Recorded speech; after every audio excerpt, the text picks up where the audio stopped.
What's going on, guys? Welcome back to the Run with Jay channel. So it's been a while since we've seen a new Nike Pegasus Turbo. They discontinued the line after the 2 was released, and a lot of people were disappointed because it's probably one of the best shoes Nike has made. I really enjoyed the shoe. I had a few pairs of them, and I still have the original 2 colorway, which I use some time to time for maybe walking or the treadmill.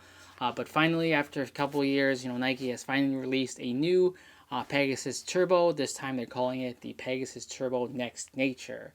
So in this video, we're going to take a look at this shoe, take it out for a spin, see if this is anything like the previous Pegasus Turbo series, and see if this is worth getting. So if you guys enjoy this content, please hit that like and subscribe button, as well as the bell for the notifications. And to all the returning subscribers, thank you so much for your contributions and support. So let's get this review started.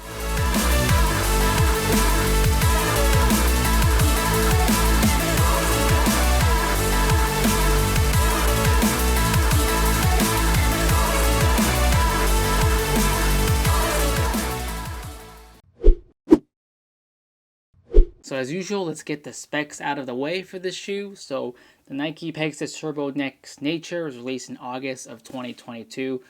Price range is $150 here in the US.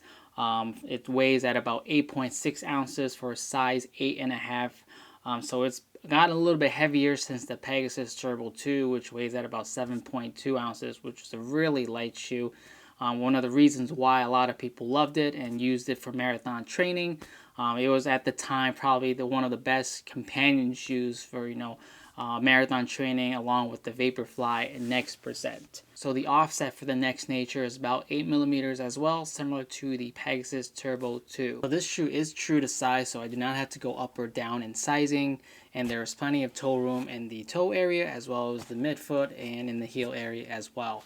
Unfortunately, this shoe is only available in the regular medium size. Right now, they don't have any wide sizes available. So this shoe is made up of a few important components. So as Nike claims, the entire shoe is made up of over 50% recycled materials. So beginning with the upper, you have the recycled Flyknit materials that creates this Flyknit upper.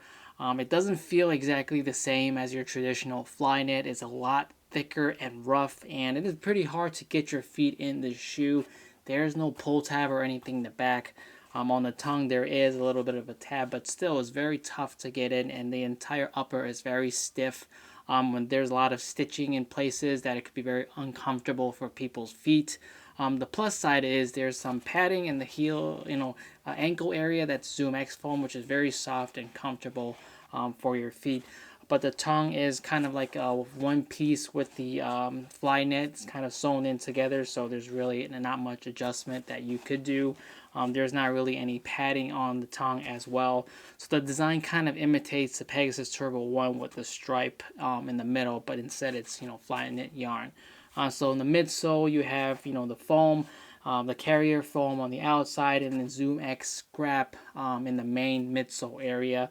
In my past experience with Zoom X foams, they haven't been, the greatest shoes that I've tried on.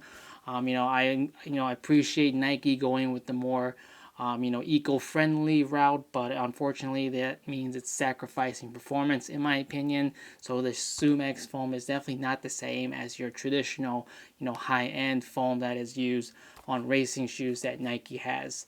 And on the outsole, you have this waffle pattern rubber outsole, which is pretty good. I ran in the rain and I didn't have any issues with slippage. So with most outsoles, I've rarely had any issues where it's really that bad. And most people, prefer not to run in the rain anyways, but, if you have to. So in this case, the outsole is pretty good. I feel like this will last you a long time as well. Similar to your daily trainer shoe. So you have rubber on the top and on the bottom, and the middle will be exposed foam. So so far so good, and have no issues with slippage, and the grip is pretty good as well. So when I first saw images of the Pegasus Turbo Next Nature, I was immediately surprised and excited about the shoe. The silhouette does look very similar to a Pegasus or a Pegasus Turbo, but then I looked at the foam and it looked like it was Zoom X scrap foam, and I was a little bit disappointed. I kind of had a feeling that this shoe wasn't going to be what I expected it to be, which is, a lot of people want it to be a continuation of the Pegasus Turbo line, but unfortunately it's not. In similar shoes that I've tried on with Zoom X Foam, like the Zoom Fly 5, it's just been a letdown. And even the Alpha Fly Next Nature, although the price is more expensive than your traditional Alpha Fly, the phone is, I feel, still not the same. But on that model, it might be a little bit different. But when you're using recycled content to make shoes, I feel like in Nike's case, performance always will take a hit. But good for them going for the eco-friendly route. But in my opinion, a lot of that is part of marketing. And I feel like with the current economy and everything being tight, Nike figured why not use some of the scraps that we're using for all of these high-end shoes and try to make a couple of shoes and make some money off of it, right? So I don't blame Nike for doing what they're doing, using marketing and trying to save on materials, and that's good for the environment, but also you're sacrificing performance, and a lot of people, especially runners, will notice the difference. And Nike has released a lot of shoes this year, and I've been scratching my head on a lot of their releases to figure out where the shoes would fit in my rotation. This shoe included. I love Nike. I have a lot of their shoes, and sometimes even as a fan, you sometimes question some of these releases and what their true intentions are. At least for me, for racing, of course, I love the Alpha Fly and the Vapor Fly for that. For recoveries, the Invincible Run is a top-notch shoe. For your everyday running runs, your workhorse shoe, the Pegasus 39 is a great shoe as well. Trails, you have the Pegasus Trail 4, which is a really good shoe that I recently tried on, and also with the release of Zagama from Nike, which provides you long-distance comfort. So if you're doing long-distance trail, or ultra runs, that shoe is really great as well. But then there are shoes like the Zoom Fly 5 and the Pegasus Turbo Next Nature, and some other shoes that it's just like what do you do with these shoes? So like I said before, getting this shoe on was quite a task, without a heel tab in the back and just a pull tab in the front, and with the upper being super stiff and rigid. It was a little bit tough getting my foot in. But once you get your foot in, it's comfortable. It's not as soft and squishy as a lot of people would expect from Zoom X Foam. And when you start running with the shoe, you definitely could feel some of the, energy return and toe up, but it just felt a little bit flat overall, in my opinion. It just didn't have the same feeling and effect as your Pegasus Turbo 2. As much as I wanted this shoe to be a continuation of the Pegasus Turbo line, it just isn't. So I had to kind of look at the shoe as a separate entity and pretend this is just a totally different shoe. In my opinion, for those that are looking for a continuation of the Pegasus Turbo line, will definitely be disappointed, because I feel like this is a totally different shoe. It is softer than the Zoom Fly 5 for sure, but this foam just doesn't have enough squish factor, and I don't feel like it has enough energy return or that pop to make it a shoe that I would use for up-tempo runs or quicker runs or even marathon racing. This shoe does not have a plate in it as well. But neither did the Pegasus Turbo 2. So you could definitely use this shoe for a daily trainer, or just a shoe for even walking, kind of like a lifestyle shoe. What the shoe is designed is definitely a good looking shoe, and I can see people using it just for walking purposes. It'll be really comfortable, and it's very durable, and the foam will hold up for a really long time. So you can use it for multi-purposes such as walking, running, long distances, or even up-tempo. Personally, I would probably have other options for my up-tempo or quick runs, such as the Endorphin Speed 3, or just older Alpha Fly or Vapor Fly shoes that I've worn for a lot of marathons already, that are more than capable of doing quicker paced runs. So doing a long distance run in this shoe just felt kind of stale. Yes, it was comfortable, it's got a lot of cushion, but it just didn't feel very exciting running in the shoe. And when I picked up the paces, maybe it came, felt a little bit better, but still, I got bored pretty much in the shoe. So this is definitely not your Pegasus Turbo 2 kind of feeling that you would get. So for $150, it is cheaper than the Pegasus Turbo 2 that was at $180. So I'm thinking Nike is, gearing this shoe towards like a maybe slightly enhanced, maybe Pegasus 39.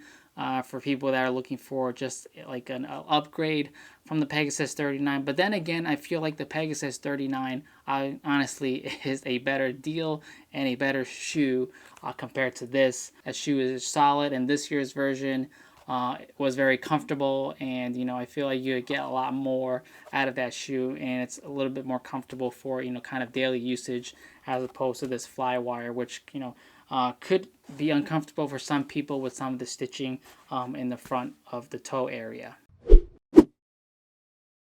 So overall, if you're looking for a daily trainer or an enhanced Pegasus 39, or if you just want a shoe that's, I guess, eco-friendly, that it doesn't break the bank, then this would be a good option. I would recommend other shoes for quicker or up-tempo runs. You could definitely do that in long-distance runs in this shoe, but in my opinion, this shoe just kind of felt like boring and stale and doesn't live up to the original Pegasus line that I love, and a lot of runners loved as well. So again, ZoomX Scrap sounds like a good idea in theory, but when you're actually using it, it's definitely not the same performance as the original ZoomX foam that you would get in a high performance marathon racing shoe that Nike has. So I appreciate Nike for going for the eco-friendly route, but if they're looking for a shoe that's supposed to be a marathon companion for up-tempo or quick runs, I don't think this shoe is it, nor is the Zoom Fly 5 that both has the ZoomX Scrap. It's great for walking, daily trainer type of shoe, but for $150, I think it's a little bit overpriced for that kind of category. You'd be better off going for the Pegasus 39 instead, which I think this year was great. So if you're really looking for a Nike, quick workout up-tempo shoe, I suggest the Tempo Next Percent.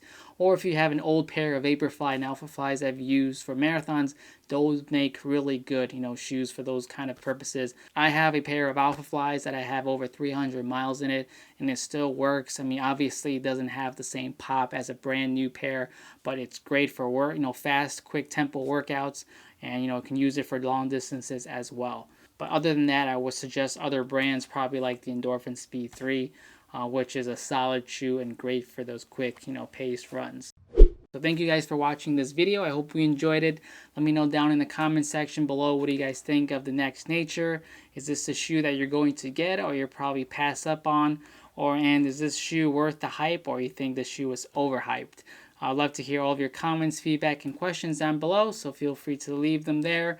Hope you guys are all staying safe and your training is going well. And if you haven't subscribed, please hit that like and subscribe button. And I will talk to you guys on the next run.